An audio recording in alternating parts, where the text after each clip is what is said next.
Atlanta sports fans, it's time. It is. Producer Sunshine is on it. It is time for that Atlanta sports show. Our show all about the Atlanta Falcons and Atlanta United. We are all about the Benz. I'm your host, Jeremy, the Impact York. Want to welcome you guys in. There's a lot of stuff to get into, especially for United Falcons. I got some stuff, a couple nuggets I want to throw in there. As always, if you are watching us on our YouTube channel, make sure to subscribe, leave a rating, review, question, comment, suggestion, any of that. I think they all go there.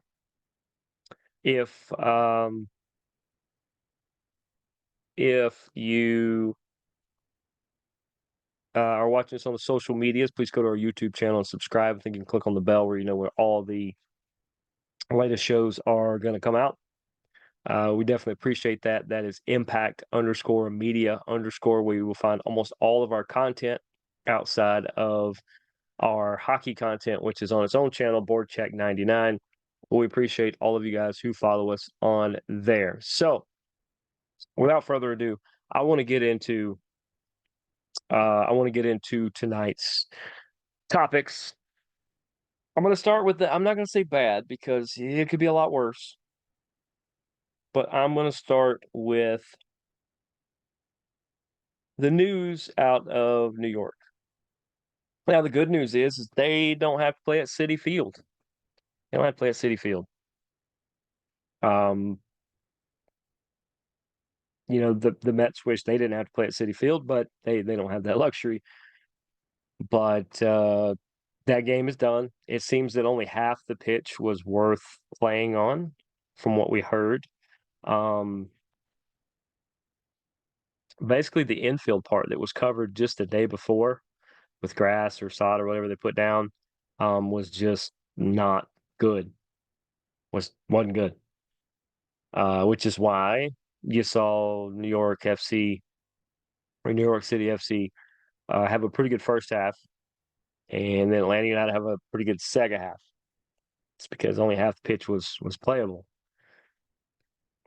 Now they're building one. I'll give them that credit. They showed the plan that's going to happen, but man, at least it's not Yankee Stadium. I guess we could say that. But no, the news coming out of that, as reported by Atlanta United beat writer for the AJC and all-around swell guy, friend of the show, Doug Robertson. He let us know. I'm going to read word for word here off of his announcement because the team echoed this right after. Thierry is out 2 to 4 weeks with a hamstring injury. I think his particular injury is closer to 2 weeks. And Williams is going to be out 2 to 3 weeks with a calf injury. I hear his is closer to 3 weeks. Still guesses. You never know. They come back in a week. We don't know that. Or maybe they could. I hope they're not out longer. I think Giakoumakis is going to be back here pretty soon as well. I think Rios is who they're gonna kind of push up front until both Thierry and Giakoumakis are good to go again. And with Williams out, I would think Abram or who am I thinking of? Abram or man, I'm gonna think of it in a minute. What is his name? Cannot think of his name. I will think of it here in a second. But I would tend to think that Abram might be the main one there, but this is gonna bug me. Somebody send this over to my screen. I'm gonna look for it myself.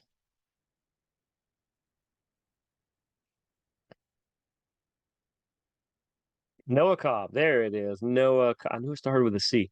Noah Cobb, I believe, would probably get to start over Abram if it's going to be somebody in the back for Williams. But don't know.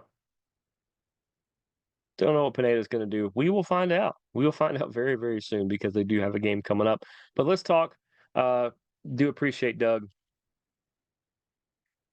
with his reporting.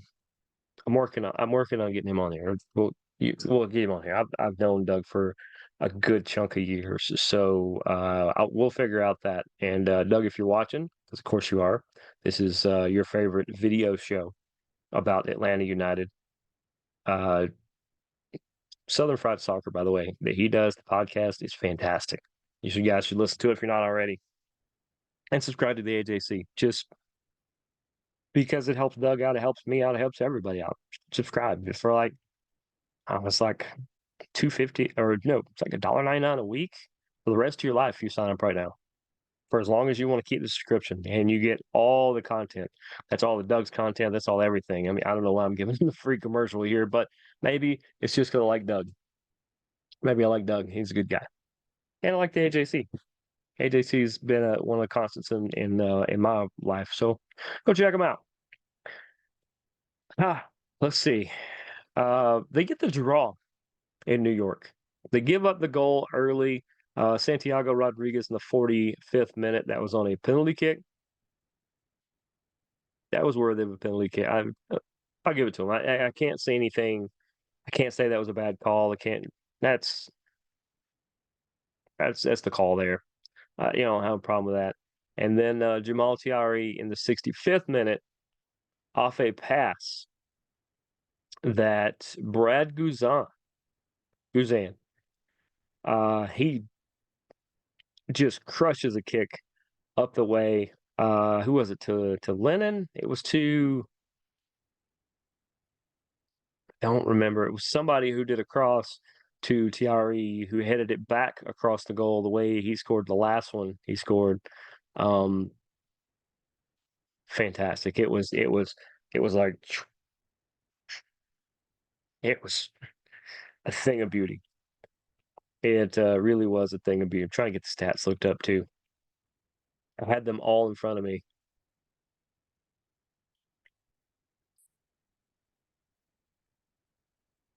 Not the stats I was looking for.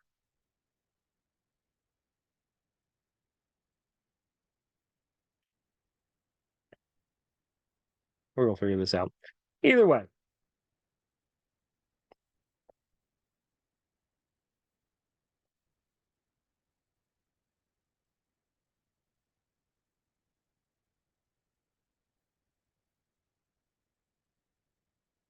uh, doesn't look like it's gonna show it, so that's fine.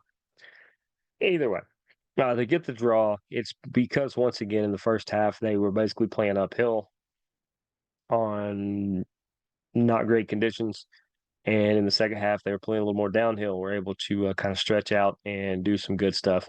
And hey, that's what you always say. You want to win all your games at home. You want to, at the very least, draw on the road. Well, you just drew in a place where the pitch is completely the polar opposite of how you play and does not allow you to do the things you want to do. And you're able to get a draw out of it. We'll take it. Because this Sunday, that's the 14th. Or no, do they play? Let's see. 14th will, yeah, be this Sunday. They are going to welcome in the Philadelphia Union. Hopefully the Union partied a little much with the WWE and WrestleMania that was over the weekend and was phenomenal, by the way. It's a different show. Uh, but that's a 2:30 kickoff here in the Benz. I'll tell you, we're gonna have that little bit of a shakeup. Like I said, Noah Cobb probably gonna be in for Williams. If not, it'd be a Brom. And I believe Rios will get the start up top if no Yakamakis. I want to see what Rios can do. I think you guys want to see what Rios can do. I think we're going to get a really, really good chance to do so and see how he is with it. This may be the game that Almada remembers that he is an all-world phenomenal talent and and steps it up. Maybe he's the one that is able to do that. Don't know. It'd be the perfect opportunity for him to do so. But right now, Atlanta United does sit in sixth in the table. With 10 points, they are tied with Toronto and DC. I believe they own the tiebreaker if there is such a thing. and their goal differential is actually +5, which means they have scored 5 more goals than they have given up. That is actually the highest in the league. There's a lot of people with 4. There's like 4 or 5 teams with 4. There's a handful with 3, but we are +5. I'll take that. I'll definitely take that. And they have the game in hand. What a game in hand means is that Atlanta United have played one less game than majority of the league. Played one less game. Most of them have played an extra game already. So, you know, I like where we sit right now. Plus, it's really early. It's really early in the season. You don't want to get too far behind, but at the same time, you want to keep pace and you're good. There's plenty of time. I mean, they're coming off that 3-0 win over Chicago. A couple games before that, the 2-0 versus Orlando, 4-1 over New England. Toronto got them 2-0. That happens, but you got to think 4 of the last. Let's see what in their last 5 games they are 3-1-1. That's great. That's exceptional. That's exactly right on par with where we wanted this team. And this is without Stian Gregerson. Yakimakis has been banged up a little bit. Almada's not playing up to his normal standard. He's still playing good, but he's not playing up to his level. Brad Guzan is playing way up to his level again. Williams and the others in the back have really held it together. Overall, it's been a great team effort. You haven't seen a lot of emergence of, Yakimakis probably with his 4 goals already, but you haven't really seen people reach the peak yet, which is great because the more they play together and get that camaraderie and get that complementary style under them, the better everything is going to go. They're just a fun team to watch right now. We got a chance to go down a couple, it was about a month ago now, and got to check out a game. Just a fun stadium. Plus, I was there with somebody who had never been to the stadium, let alone to a United game. So that was a lot of fun just watching him just pop at how fantastic that place is. If you yourself have not been to the Benz, let alone to a Atlanta United game, go. Tickets are super affordable. Um, if you want to go through the box office, you can get great tickets there. You can get great seats if you go secondary markets. Most of the time, just ask people. There's probably somebody that's like, you know what, man, I can't go on Sunday. Here's what I would like for my tickets, or just take them. Just go, and go early. Go hang out with the tailgate areas. Go see some of the fan groups. See if you can run into um, John Nelson and Jarrett Smith and Duck Robertson, Jason Longshore, any of those guys. They're all kind of walking around different places. Mike Conti, all those people phenomenal. And I hear you guys. We're working on there at some point. We'll get them on this too, along with some Falcons people. I know some Falcons people. We'll see what we can do. But overall, the Five Stripes they're right where I think the Five Stripes are right now. They know they can improve on some things, but they're not having a terrible season. They're in sixth. They're in sixth. I think their goal was fourth or better. They're like 2 points out, like a point or 2 out. That's one great game. So the few Atlanta fans that are worried, chill out. We're good. And for the rest of us that are not worried, continue to cheer on just the red and the black.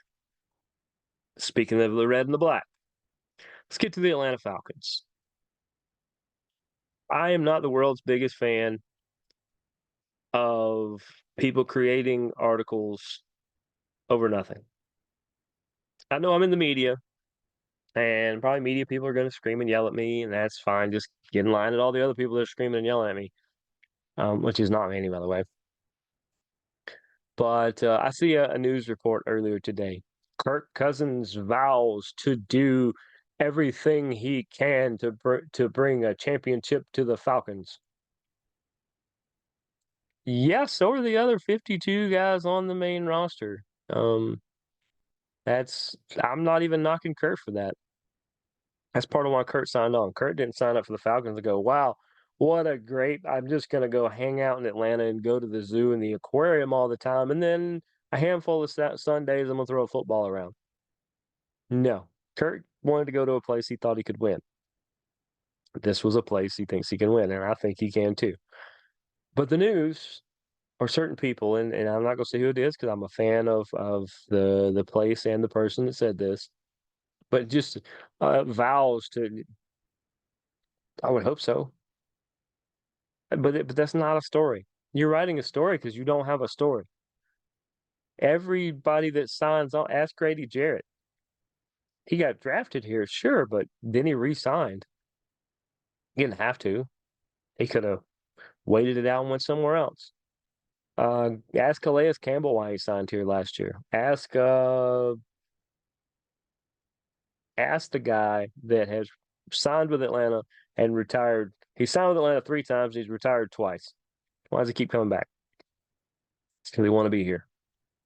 It's because they want to win a championship. They want to win it for you guys. You guys.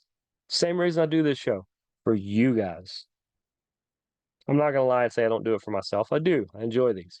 But that's why the Falcons are trying to win. They want to bring a championship to Atlanta. Atlanta deserves one.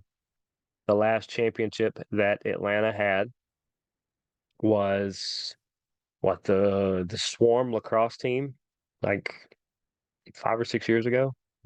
Or no, I guess it'd be the Braves. Then before that, the Swarm. Then before that, probably the Braves again. And there's a chance the Braves can do it again this year. There's How great would that be for the city? But no, the Falcons, that's why they play the game is to win. They're not playing for next year's draft picks and they're not playing no, because that can cost you jobs. Even Kirk Cousins, if they find out he's going through the motions, he's probably not going to start. They're going to put the backup in, whoever the backup is. More than likely somebody they draft, by the way. But that's why they play. They play because they want to win. That's why we all compete.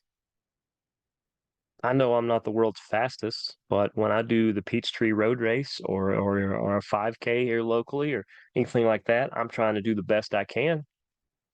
I doubt I ever win any awards in majority of these, no matter what my age group is, because I am up an age group this time around, I believe. It's You compete because you're trying to do your absolute best. You're trying to know that at the end you gave everything you had, and you hope that was enough to achieve what you're trying to achieve. That's, God willing, all you can do. You can just try your very best and let God do the rest, as a good buddy of mine says. I'm not gonna get super religious on you guys. I'm just throwing that in. But the things I'm hearing about the Falcons, because you guys say a lot of times, oh, you just talk United the whole time. Well, for one, until the draft, until a week before the draft, when everybody starts lying, then there's not a lot of football related things going. Most of the big signings are already over. Everybody's kind of jockeying for position as to where they're going to be in the draft, which is with the 20, I think it starts the 24th of this month, just a handful of weeks away in Detroit. That's going to be fun. I think Detroit's going to be a good host. I think they are going to remind the world that they are a good place and a good city. And everything I'm hearing about the Falcons up till now, and for now, you can still believe them. In about a week or so, you won't hear things from the Falcons. They'll go radio silent. You'll hear other people trying to speak for them. Just keep that in mind. Keep that in mind. But for now, free agency pretty much helped fill out the offense. If you guys noticed, they added some receivers and some depth pieces and re-signed some linemen and things like that. They added Kirk Cousins. Unfortunately, they lost Cordell Patterson, who went to the Steelers about 2 hours after the new kickoff rule. Let's talk about that for a minute. The new kickoff rule. Let me see if I get this right. There's a bunch of moving pieces to it. Basically, what's going to happen is the kicker's going to come up and he's going to kick the ball, and everybody stands in place until the ball is it touches something. It has to touch the ground, or it has to touch if the returner catches it. and then he can take off. And then now it's almost like a Red Rover game, which is fun. It's gonna, they almost eliminated it last year with that dumb rule they come up with. This one, it's going to promote. It's going to be cleaner tackles. You're not going to have people going wide open except for the runner. So you're not going to get two people come in and just smash together like that. You're going to get one moving this way and then one try to divert them that way. You're going to get more of that. I think also if they kick the ball and I think if it hits between the 20 to the end zone and goes into the end zone, I believe that the ball comes out at the 30. If it hits and stops before the 20, I believe you get the ball at the 40, something like that. And if the ball stops between the 20 and the end zone, basically the red zone, then I believe the returning team gets the ball on the 20. So you're rewarding the kicker for trying to drop the ball in the red zone, basically. That's that's pretty much my understanding of the rule up until this point. I heard Peter King try to break it down. Thought he did a way better job than most. That seems to be the general consensus. So that is what it is. Now, as far as what I'm hearing about the draft, I don't have any super secret sources. I just, I probably have the same ones that you do. I listen to the same people you do.